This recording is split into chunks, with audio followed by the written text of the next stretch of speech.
معزز کرام اور میرے عزیز ساتھیوں، السلام علیکم۔ میری تقریر کا موضوع شہدائے پشاور ہے۔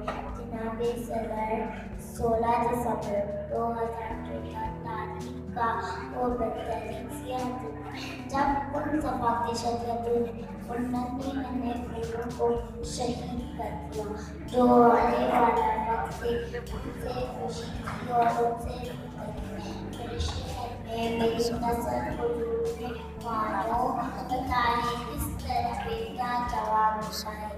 جناب صدر، ہمیں ان ننھے پھولوں سے وعدہ کرنا ہوگا کہ ان کی قربانیاں رائے گاہ نہیں جائیں گی۔ اللہ تعالیٰ نے فرمایا ہے کہ شہید کبھی بھی نہیں مرتا، شہید کی جو موت ہے وہ موت حیات ہے۔ والسلام، پاکستان زندہ باد۔